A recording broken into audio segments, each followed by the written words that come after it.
So welcome to Stop Fainting Snippet on how to get smart with your smartwatch. Now, the eagle-eyed amongst you will have noticed that Boone has a smartwatch here and also a smart ring where he measures his heart rate and his blood pressure.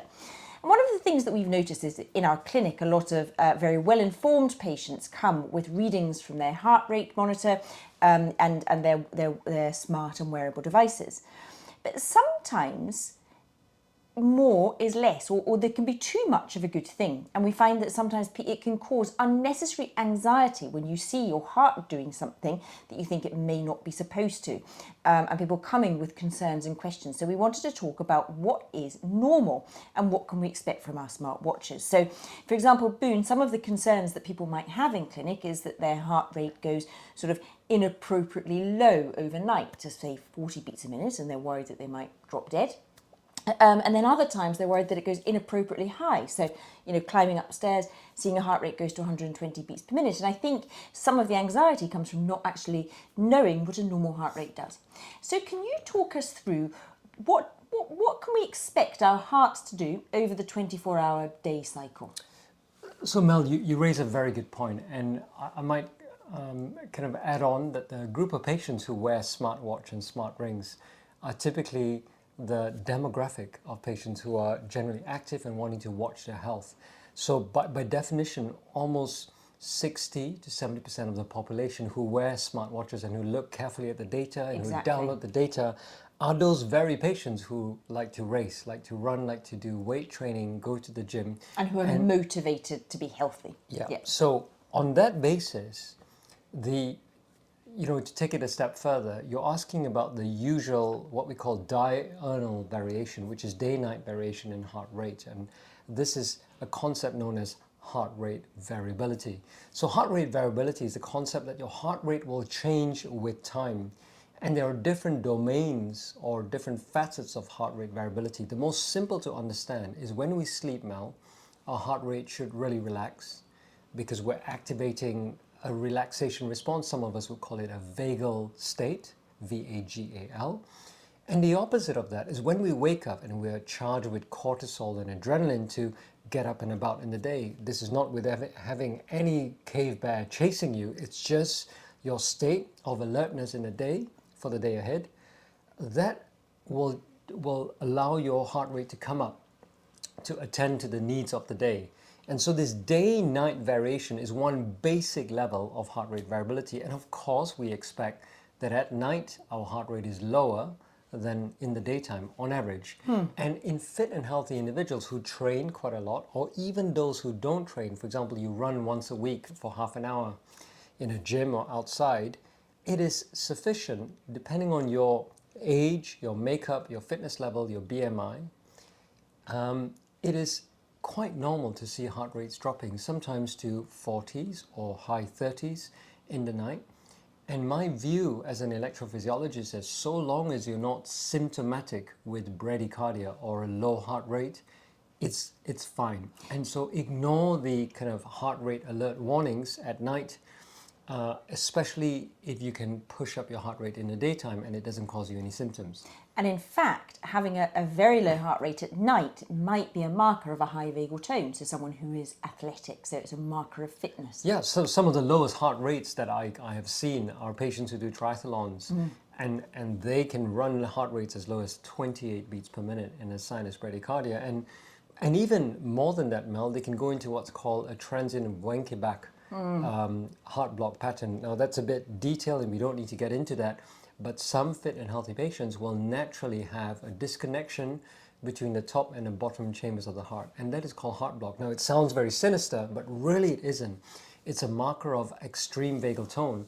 And in general, that principle is true. When your heart rate is lower at rest, you are said to be fitter and healthier. And testament to that is my resting heart rate has dropped. I've started to run and it's dropped by about 5 points from 55 to about 49 beats per minute.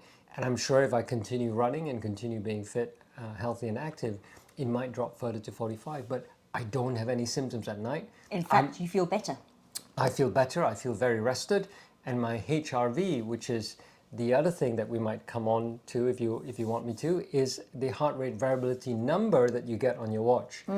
is generally a marker of how fit and how flexible your autonomic nervous system is. Yeah. Which means the balance between the stress component of the autonomic nervous system, typically mediated by adrenaline, and the sympathetic nervous system, and then the rest and digest component, typically, as we said, mediated by the vagus. These are two limbs of your autonomic nervous system, and a healthy autonomic nervous system can flex very, very well deep into vagus, and then when you're pushing yourself hard on the treadmill or on a run, deep into sympathetic nervous system. And the key thing is you flick between the two quite readily. A flexible and reactive system.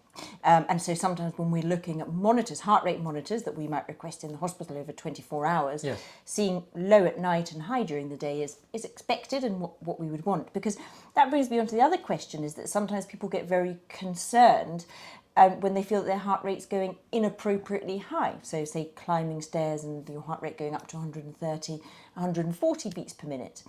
And I suppose one of the things is understanding that our hearts are quite obedient. They kind of, a healthy heart is obedient, and it works to the needs of the body. So tell us a bit about that. Is that something to worry about, a heart rate of 140 if you run for a bus or run upstairs, or is your heart doing its job?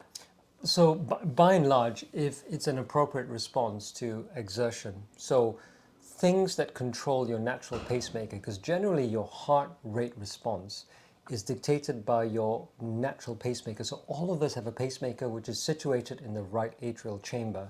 Now this pacemaker responds very sensitively to stress, and stress could mean physical stress like running for a bus. Mental or emotional stress, like getting nervous for a job interview or an examination, can also raise your heartbeat. But there are other forms of stress that we might not think about as the stresses that we would typically raise heartbeats. But I can tell you, infection stress, when the body is under attack from inflammation, viral or bacterial, or an inflammatory condition like arthritis, which causes pain. So pain can cause a stress, mental stress, physical stress. And then there's one curious stress that what we at Stop Fainting really have some experience on, and that's called orthostatic stress, Mel. And that's when the stress of standing and dropping your blood pressure because perhaps you're dehydrated, it's a hot environment, you're vasodilated, and the blood pressure comes down literally into your lower limbs, can in itself be a stressful trigger of tachycardia or palpitations where your heart rate rises. But to answer your question, is a heart rate of 140 normal when you're climbing stairs?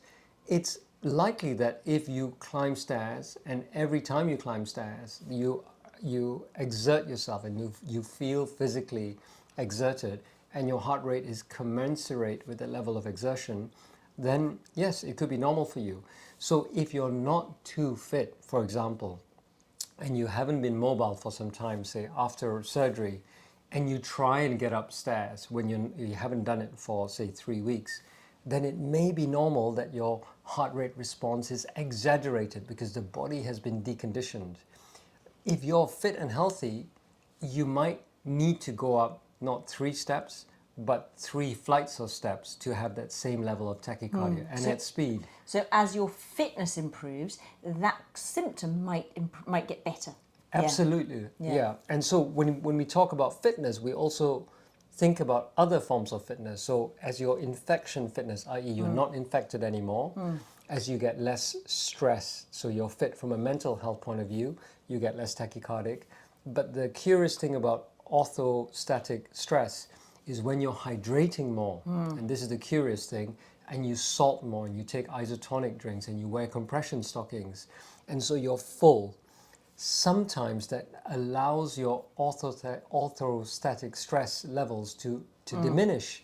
And so for the same level of standing or going upstairs, your heart rate rises less. Thank you. So Boone, just give me your 3 top tips for how to use your smartwatch to optimize your health.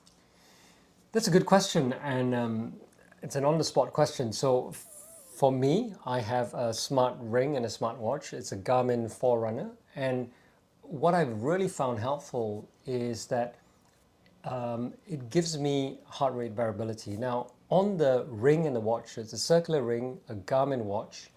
what it does is it allows me to track sequentially on a day-by-day basis, or rather a night-by-night basis, because heart rate variability on the watch and the ring are calculated in the nighttime when you're not moving at a restful stage.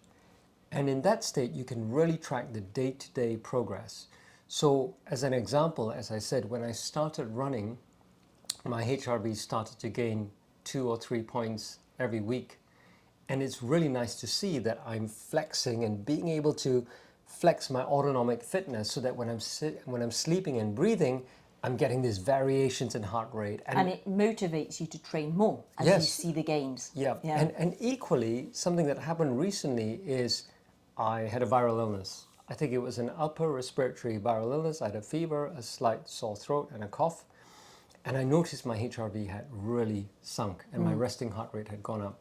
So it's also an early marker in those of us who are not so sensitive about any intercurrent inflammation of an early problem with our autonomic nervous system, because it's often a very sensitive bit of our nervous system that reacts sometimes before the full-blown infection hits. And it can help you to improve your interoception, can't it? So your understanding of your physical state. Yeah.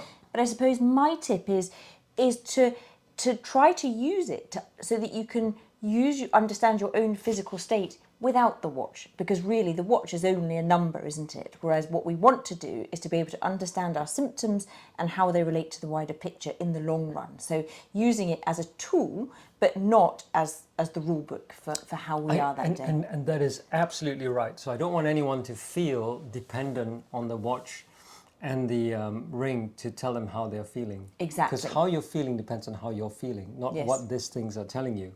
And the trick here is to validate our feelings initially for a short period, and then afterwards to say, To rely on our own sense. how does that feel? Yes. And really embody that feeling and know it and understand it, even without Exactly. the benefit of the data. But to try to use those gains, as you said, so a dropping resting heart rate or an increasing HRV, to kind of motivate yourself to train more and to enjoy your health.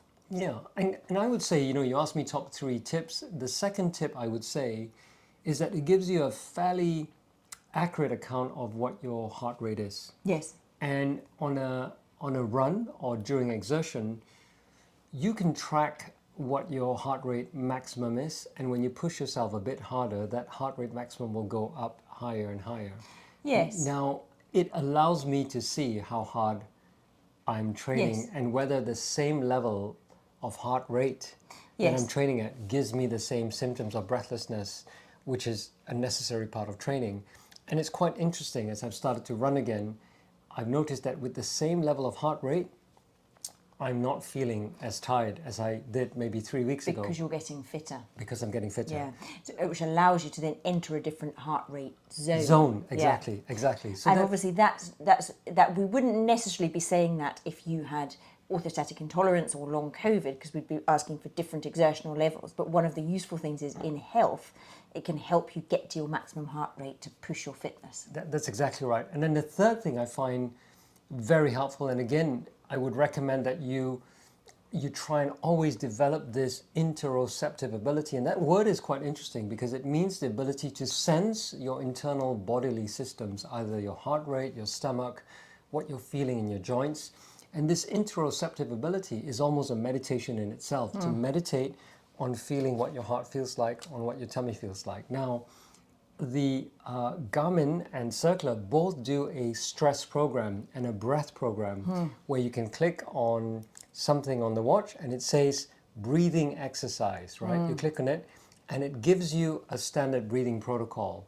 And the powerful thing about doing this is that when you breathe in time with what it's telling you to do, and in Circular it buzzes when you breathe in and then it buzzes a different way when you're meant to breathe out, it shows you how your heart rate changes with the breath pattern.